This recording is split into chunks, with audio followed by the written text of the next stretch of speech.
The relationship na nakakalimutan nyo mismo kadalasan is ito. Relationship to yourself. Relationship is all about love.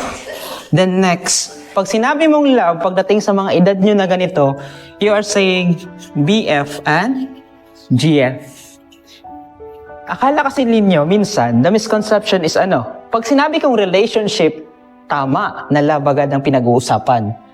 Pero pag love ka agad ang pinag-uusapan, excited na excited kayo kasi ang akala ninyo, ang tinutukoy ko, ito. Yes, relationship is all about love, and love is also about BF, girlfriend, GF, or boyfriend.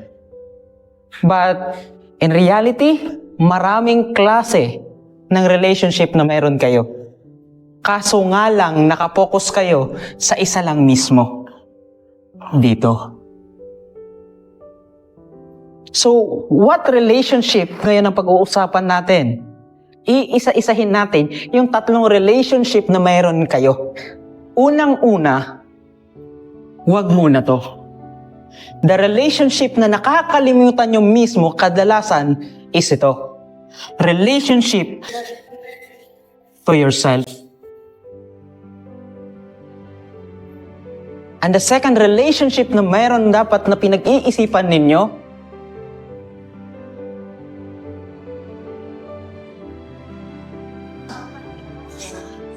and the third thing, napakarami pang relationship. Pero dahil ang gusto kong i-discuss sa inyo is ito yung pangatlo. Because most of the time, if you're going to say relationship, ang nasa utak ninyo love, pag nasa utak ninyo love, sino lang ang lagi nyong naisip? Siya. That you are willing to sacrifice yourself, your future, para sa kanya. Na hindi naman kayo sigurado na siya mismo yung kasama mo sa dulo. Na kinakalimutan ninyo mismo yung sarili ninyo para lang dito. The question right now, kapag pinabayaan nyo to, maganda ba ang pakikutungo nyo dito? Maganda ba ang magkakalabasan nito? So what I'm saying right now is not about only love. Please learn to love yourself. Please focus muna sa sarili ninyo kaysa sa ibang tao.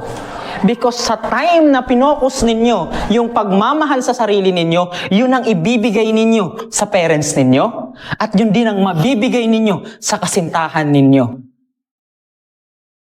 Because the time na kinalimutan mo yung sarili mo, anong nangyayari sa inyo? Nagiging tanga kayo.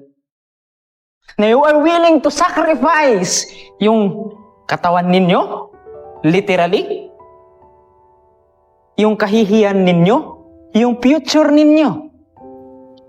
Para saan? Sa panandali ang sarap? Binata't dalaga na kayo. Kung hindi kayo mag-iisip, sigurado ako, pupulutin kayo sa kangkungan. Dahil dito.